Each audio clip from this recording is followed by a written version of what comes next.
Unit 17, Alienation. Contents. 17.1 Introduction. 17.2 De-humanization of Labour. 17.3 Alienation as a process. 17.4 Division of Labour.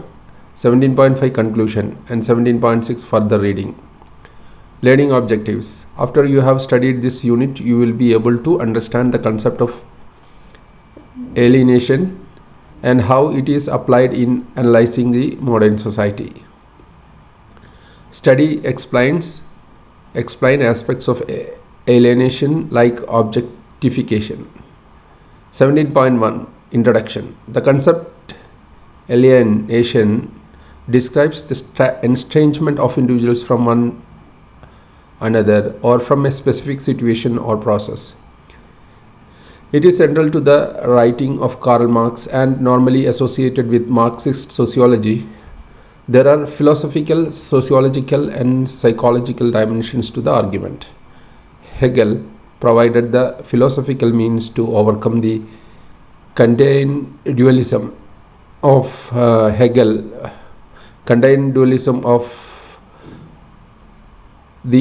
of is and ought, since for Hegel the actual was always striving to become the ideal. The passage of self-creating, self-knowing idea through history, its alienation through externalization of object and objectifications, and its reappropriations through knowledge, provided Marx with his revolutionary imperative. Turning Hegel on his head and rooting his own ideas in a materialistic vision, Marx argued that humanity is lost in the unfolding historical epochs. Thus, Marx argued that with the advent of communism, there would be a complete return of individuals to themselves as social beings. Sociological dimensions of the term relates more to his argument that the estrangement is a consequence of social structures which oppress people, denying them their essential humanity. 17.2 De-humanization of Labour. We will now outline how labor is dehumanized in the process of production. Maybe dehumanized. Okay. A theory of surplus value. Following Adam Smith, Marx distinguished in a commodity two aspects. They have a use value and an exchange value. A commodity is an article which can satisfy one or the other human need is a use value. But a commodity is not just a useful article which is to be produced and sold in the market, but to be exchanged with other commodities. How to measure the exchange value of commodities which have different use values? What do wheat and linen have in common? One is produced by a peasant, other by a weaver. They are the products of different types of useful labor. What they have in common is that they are both products of human labor in general, what Marx called abstract human labor. On both products, a certain amount of human labor has been spent that determines their exchange value. The exchange value, or simply the value as distinguished from the user value, consists of the abstract labor incorporated in the commodity. The measure is not the time which the individual labor may have spent, which may be above or below average, but the average time needed on a given level of productivity, what Marx calls the socially necessary labor time. Capitalist production becomes possible when, along with other commodities, labor power can be brought as a commodity. As any other commodity, labor power has a use value for the buyer and an exchange value for the seller. For the buyer, the capitalist, it has the use value that it can work or produce. He He consumes it for this purpose and pays the price. Strange enough, only afterwards, in the form of wages. For the worker, his labor power has only an exchange value. He cannot use it for his own purposes because he has no means of production, but he can sell it in order to make a living. The exchange value is determined, as in the case of every other commodity, by the labor time necessary for its production or reproduction.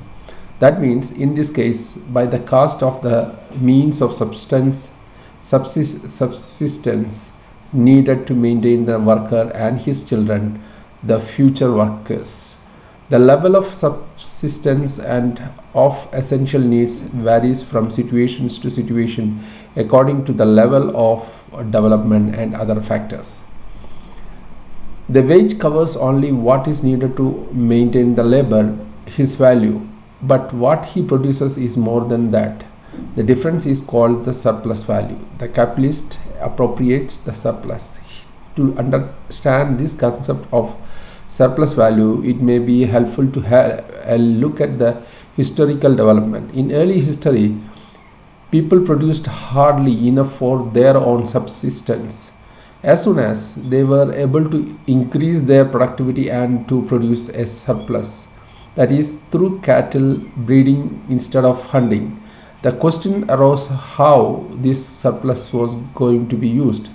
In course of time, it realized a section of the people from work for their own subsistence, like chiefs and priest. They became the ruling class. Thereafter, one can analyze the labor of the producers as partially necessarily labor, that is, labor for their own subsistence, and partially surplus labor, that is, labor to maintain the ruling class.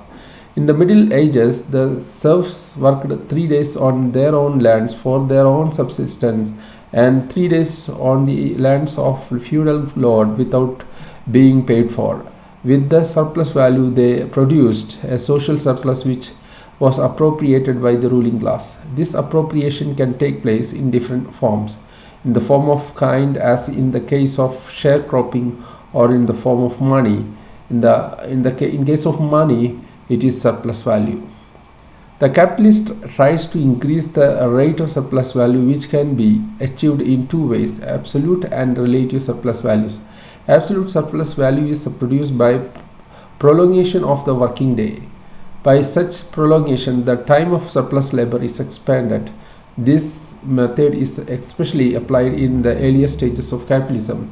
We find it till in the unorganized sector of industry in India. We find it still in the unorganized sector of industry in India. Box 17.1, Relative surplus. Relative surplus value arises from the curtailment of the necessary labor time, in other words, from the increase of productivity. If a worker produces more in 1 hour than he did before, then the time needed to cover the supply of his means of subsistence, necessary labor time, is shortened. This increase of productivity is pursued in many ways, including increasing supervision and discipline, piece rate wages, and above all, technological innovations. Relative surplus value becomes dominant in fully developed nationalism. It presupposes the accumulation of capital which is needed for further mechanization and expanding scale of production. In the early stages of capitalism, we find the extraction of surplus value without the impressive and conspicuous technological revolution which characterizes the later stage of capitalistic development. The level of technology is still more or less the same as in pre-capitalistic society. Most other aspects of society are yet unchanged or only slowly changing. But one decisive thing has changed. The labor process is subordinated to capital. The laborer is no longer an independent producer or a serf tied to the soil. He is under the control of the capitalist in one way or the other. Marx calls this is the formal subsumption of labor under capital. Once capital has established its hold and has accumulated sufficiently, it may be produced to the real submission of labor. when it starts transforming the process of labor, reorganizing it, and bringing it on a new technological level. It may be noted here that this distinction is relevant to the ongoing debate about the dominant mode of production in India. Whereas capitalist farmers in the Punjab get their crops sprayed with pesticide from small aeroplanes, there were sharecroppers in other parts of country India making out a meager existence in ways which seems to belongs to a pre-capitalistic form of society, but the appearance of may be misleading. Even where no technological changes have taken place, and where the old society still is alive culturally and ideologically, capital may already be in charge of economy through the formal submission of labor extracting absolute surplus values. Reflections and Action 17.1. What made the production is under the Indian state. Discuss and make notes in your diary.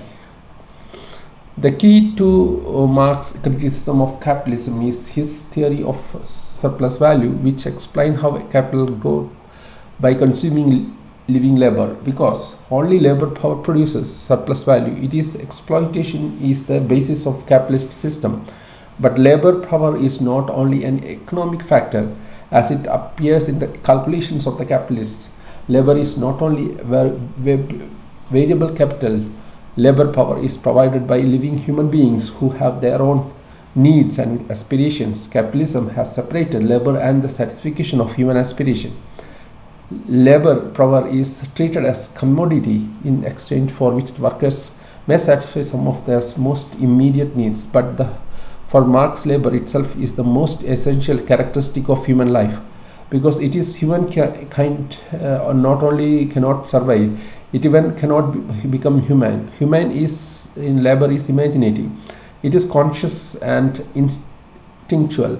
We presuppose labor in a form of that stamps it as exclusive human. A spider contains operations that resemble those of a weaver, and a bee put to shame many an architect in the construction of her cells. But what distinguishes the worst architect from the best of bees is this, that the architect rises its structure in a imagination before he erects its reality. At the end of every labor process, we get a result that already existed in the imagination of the laborer at its commencement. Human labor is social. It is self-realization through the production for others and with others. Isolated individuals cannot survive on their own. Production interactions with nature requires cooperation, division of labor, and exchange. In the process, the human species realizes itself. One might even say that the meaning of labor lies in this self-realization of human species. As a social process, human labor creates a society in its various forms, but as such as it is also conditioned by society in its different forms. In the course of history, the development of class societies that threatens the human quality of labor. The climax of this threat is reached in capitalism, the main target of Marx's critique. Box 17.2 Concept of alienation. The capitalistic mode of production has increased the productivity of human labor on a gigantic scale, but it has done so as the cost of the producers. They are forced to sell their labor powers to the capitalist. The meaning of all this productive activity lies for the worker no longer in the activity itself, but in the wage which he receives at the end of the day. Life is being active, creative, and productive, but the activity of the workers does not belong to himself but to the capitalist. His life starts only when the work is over. He works only for getting the means of life, not for life itself. That is what Marx called alienation. B. Emergence of classes. When humanity he first developed fire, it took thousands of years to complete the process. being able to turn heat back into motion. The same kind of process can be seen in the development of classes. When human begins to organize themselves in accordance with their own relations and production, division of labor, classes is in society formed based on the different positions and roles human found and created themselves in. What once has a society with little or no class structure, that is tribe or nomadic society, became a society that split and divided itself into a diversity of classes fulfilling the broad range of productive roles. The motion of nature dialectics applies in class development as it applies in all things. As the productive forces of humans increased and in class distinction deep and divided further, soon the advancement of the productive forces reached such heights that certain classes were no longer necessary. The small craftsman and shop owner were pushed out of existence by the advancement of modern industries that could produce a much greater quantity at much lower cost. Karl Marx and Frederick Evans explains the process of change brought forth by industrial evolution just beginning to unfold the particular direction. Modern industry has converted the little workshop of patriarchal master to the great factory of industrial capitalists. Masters of labor crowded into the factory are organized like soldiers.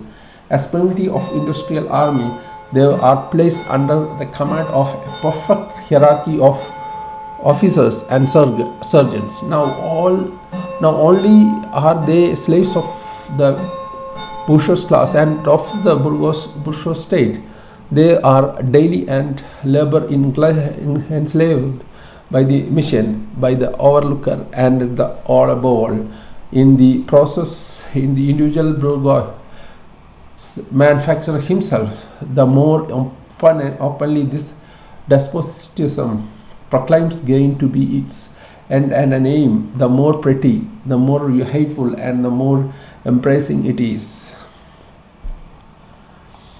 The increasing improvement of machinery, even more rapidly developing, makes their livelihood more and more precarious. The collision between the individual workwoman and individual bourgeois may take more and more the characters of collisions between two classes. Thereupon, the workers begin to form trade unions against the bourgeoisie, and they call together. They club together in an order to keep up the rate of wages. They were found permanent associates in order to make provision for beforehand, and these occasional revolts here and there, the contest breaks out into riots. Now and then the workers are victorious, but only for a time. The real fruit of their battles lies on in the immediate result, but in the evening expanding union of the workers. This union is helped on by the improvement meaning conclusions that are created by modern society, and that the place that the workers are different localities in contact with one another. It has just this contact that was needed to centralize the numerous values, largely struggles, all of the same character, into one national struggle between. This alienations caused by the private company can only be abolished even to practical premises, for it is to be from an intolerable power, that is power again which men make a revolution. It must be necessary have rendered the great mass of humanity properly less, and at the same time should have produced the contradiction of existing world of wealth and society. Both these conditions presuppose a great increase in productive power, a high degree of development. 17.3 Alienation as a process. In his economic and philosophical manuscript EPM, published in 1844, Marx analyzes various aspects of alienation. First, the worker is alienated from the product of his labor. The product in which he expresses and realizes himself does not belong to him. It is appropriated by the capitalist and sold on the market. With realization of surplus value, capital growth, and with the capital, the alien power which controls and dominates the life of the worker. The more he works, the better he produces, the stronger becomes this alien power of capital. Second, under the capitalistic conditions, the worker is alienated from the act of producing itself. The most human activity does no longer belong to the producer himself. It has become a commodity sold and bought on the market, the commodity of labor power. The buyer of this commodity, the capitalist, determines what the worker does and how he has to do it.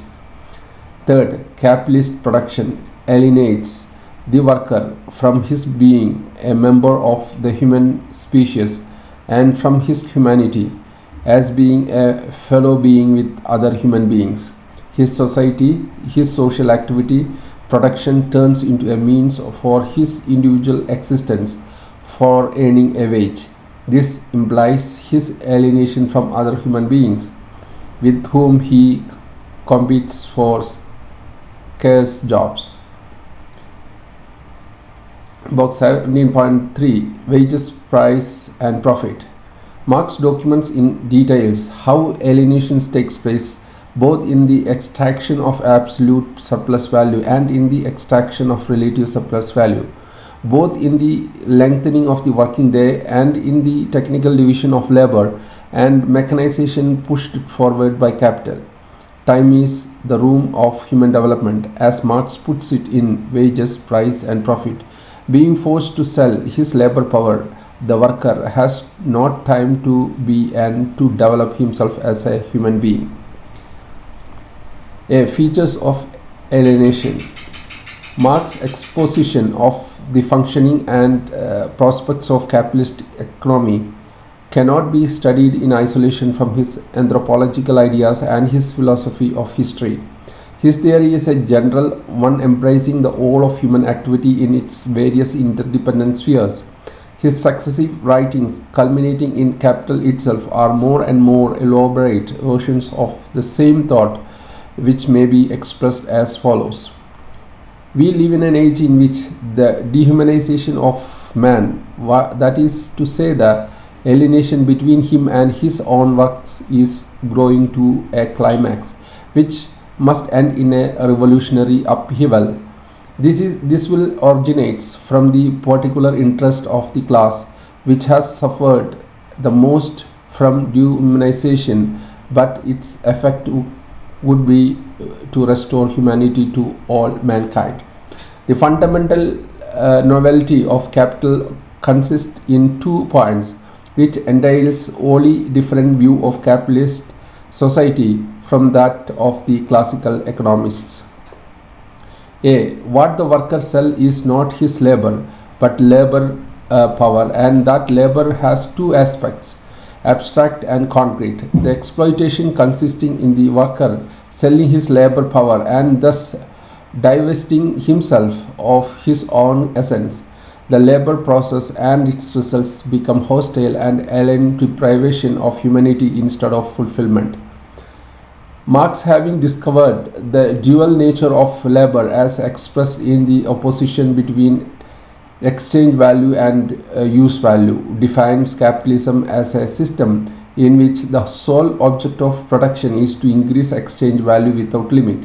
The whole of human activity is subordinated to a non-human purpose, the creation of something that man cannot as such assimilate, for only use value can be assimilated. The whole community is thus enslaved to its own products, abstractions which present themselves to it as an external alien power. The deformation of consciousness and the alienation of political superstructure are consequences of basic alienation of labor, which however is not a mistake on history's part but the necessary precondition of the future society of free being in control of the vital process of their own lives. In this way, capital may be regarded as a logical continuation of Marx's earlier views. Alienation is nothing but a process in which man deprives himself of what he truly is, of his own humanity.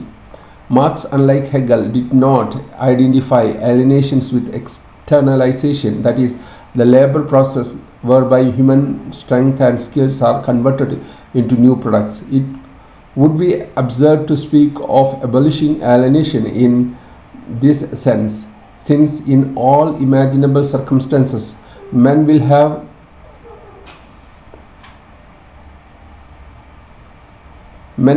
to expend energy to produce the things they need. Hegel identified alienation with the externalization and could therefore conceive man's final reconciliation with the world by way of abolishing the objectivity of the object. Reflection and Action 17.2. Explain the phenomenon of alienation in the production process. Can this be reduced or eliminated? Think and comment on your diary. To Marx, however, the fact that people objectivize their powers does not mean they become poorer by whatever they produce. On the contrary, labor in itself is an affirmation and not a denial of humanity being the chief form of the unending process of man's self-creation. It is only in a society ruled by private property and division of labor that productive activity is a source of misery and dehumanization, and labor destroys the workman instead of enriching him. When alienated labor is done away with, people will continue to externalize and objectivize their power, but they will be able to assimilate the work of their hands as an expression of their collective ability. 17.4. Division of labor. The other aspects of alienation is the dehumanization of labor itself. This happens in the course of the new division of labor promoted by capitalism. Division of labor is not invented by capitalism. It developed at an early stage of history. It is at the same time the structure of material and cultural progress and of human alienation. It increases the productivity of human labor. It makes it possible to produce a surplus, which again is the necessary condition for the development of culture, art, politics, and also religion. The existence of philosophers and artists, priests, and kings is possible only on this fundamental principle of division of labor. But the progressive development of culture takes place at the cost of the direct producers. Their horizon narrows down. They get specialized and lose their relations to the process as a whole. The same philosophers, priests, and kings monopolize the control over the society as a whole. They enjoy the freedom which is based on the understanding and control of total process. The other lose this freedom. They are no longer responsible members of a tribe but isolated villagers in a huge empire, or slaves without rights, or serfs in a feudal setup. Their life gets more and more dominated by the alien forces beyond their control. In this way, all division of labor lead to alienation. Box 17.4. Capitalist mode of production. There is a fundamental difference between the division of labor in pre-capitalist societies and the new forms developed by capitalism. In pre-capitalistic societies, we can speak of a social division of labor. Various social and economic activities are divided between various crafts. It specializes the social production so that the different crafts product different commodities. But the capitalist mode of production, while identifying the social division of labor, introduces also a technical division of labor which divides one particular craft. The production of one commodity into as many detailed functions as possible and profitable. The weavers, carpenters, peasants of old produced different commodities. The industrial workers in a capitalism have become detailed laborers who individually no longer produce commodities but only collectively as part of a whole assembly of machines and workers. This process started with the cooperation of individual artisans in one workshop under the control of an owner capitalist. They still worked as before, producing the old commodity, but it was the beginning of direction control management. In the next stage of manufacture, the technical division of labor begins. Each worker is assigned to a few operations on which he specializes. Out of this, a hierarchy of labor power develops from most skilled or to unskilled. Management becomes more important. Apart from control, it assumes more and more the function of planning and conceptualization of the work. The workers have to execute the task assigned to them, but as long as they are skilled, they have still a certain freedom and control within the limits of their function. Thus, this period of 16th to 18th century, three fundamental changes in the characteristic of productive work took place. One, capitalist management imposes strict discipline of labor through means of despotic control. The artisans of old had the freedom to choose their own rhythm and style of work. Once forced into workshop and manufacture, they have to subordinate themselves to the will of managing capitalist. To manage originally mean to train a horse in his pace, but to cause him to do the exercise of the manager. And control is the central concept of all management. Second, under capitalistic management also that fundamental division develops which separates the conceptualization and execution of work. This is given with the development of the detail worker who is no longer related to the production of the whole. Third, the capitalist drive for profit creates for the first time a large scale unskilled labor, that is workers who for their lifetime are content to do cheap unskilled labor. In the social division of labor, the producers may have been alienated from the old society, but there is still a possibility of meaningful self-realization in the work. In the technical division of labor, alienation involves the process of labor itself. The social division of labor subdivides society. The technical division of labor subdivides humans. Braverman shows that it is capitalism which first creates this scarcity of skills. Every step in the labor process is divorced so far as possible from special knowledge and training and reduced to simple labor. Meanwhile, the relatively few persons for whom special knowledge and training are reserved are freed so far as possible from the obligation of a simple labor. In this way, a structure is given to all labor process that at its extreme polarizes those whom time is infinitely valuable and those whose time is worth almost nothing. This might even be called the general law of the capitalist division of labor. A. Objectification. Marx analyzes the impact of machinery and modern industry on labor in chapter 15 of Capital 1. He shows how the development of technology under capitalism is geared towards the maximum production of surplus value and how it transforms the worker on the basis of the capitalist division of labor into a living appendage of a lifeless mechanism. In handicrafts and manufacture, the workman makes use of a tool.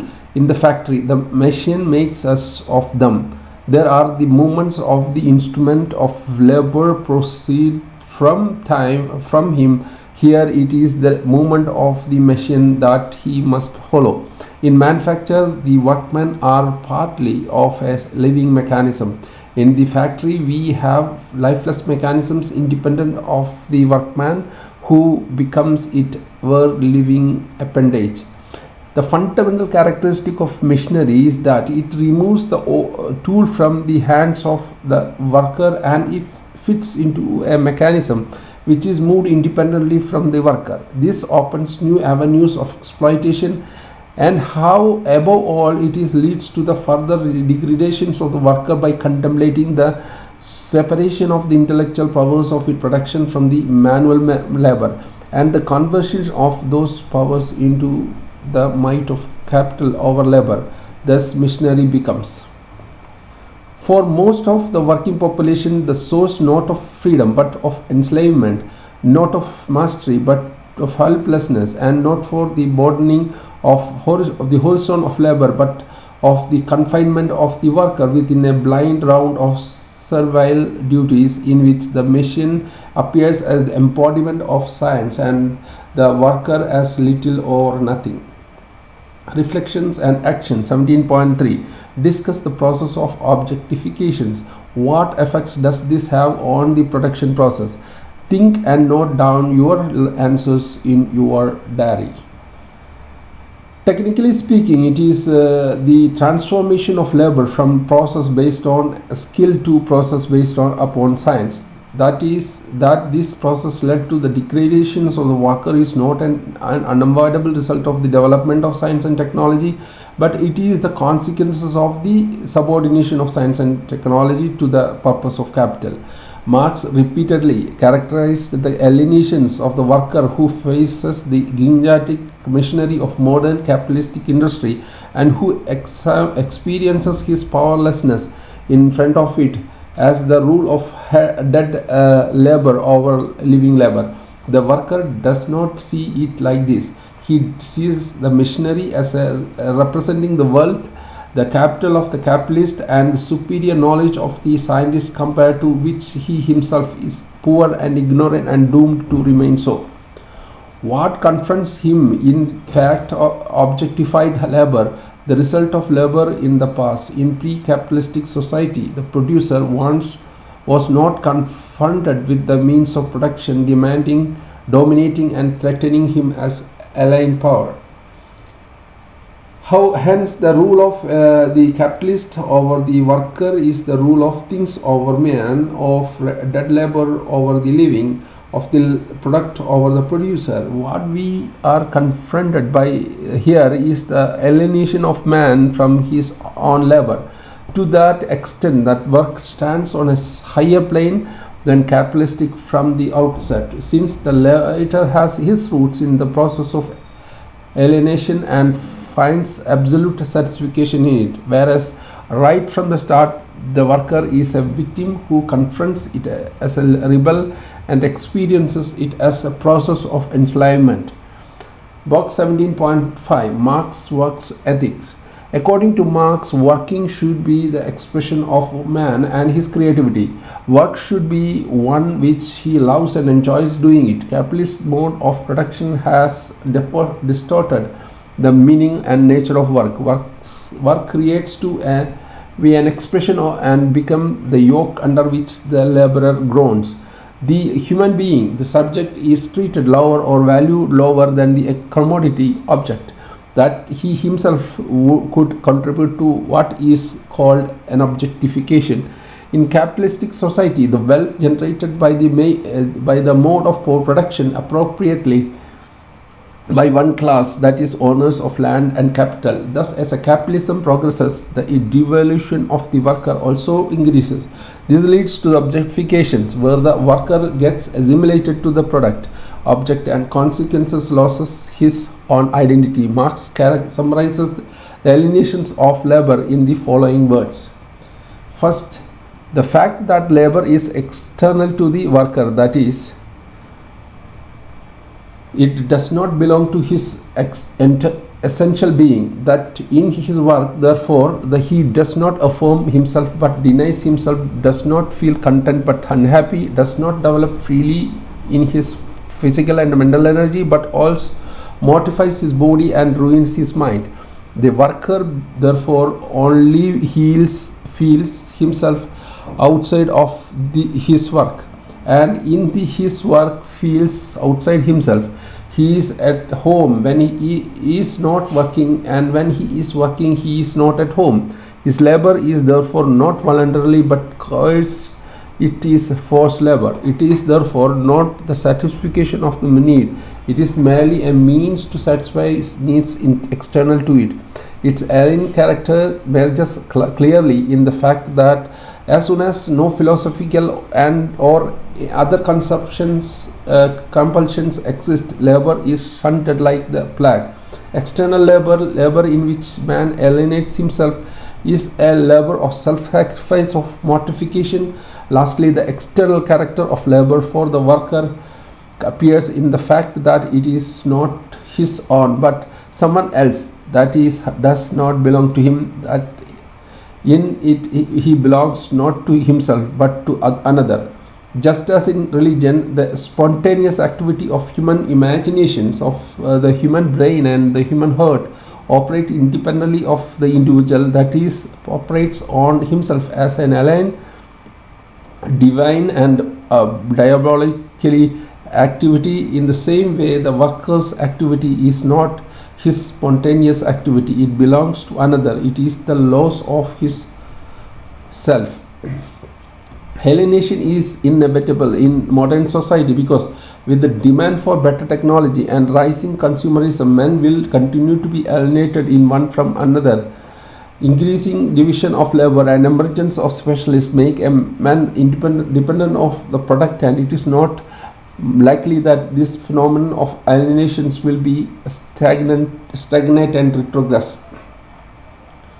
17.5 Conclusion. Alienation is an objective condition inherent in the society, a social and economic arrangement of capitalism. It is impossible to extricate Marx's idea about alienations from his wider sociological discussions of the division of labor, the evolution of private property relations, and the emergence of conflicting classes. In the Marxian terminology, alienation is an objectively viable state of affairs inherent in the specific social relations of capitalist production. For Marx, the history of mankind is not only a history of class struggle but also of the increasing alienation of man. 17.6 Further reading. Herbert Marcuse, 1967, Reason and Revolution, London. Roldtech and Kagan Paul. Marx Carl, 1977, Economic and Philosophical Manuscripts, 1844, Progressive Publishing. Raymond Aron, Main Consumers in Social Thought, Volume 1, Penkin. This is the end of the chapter, Alienation.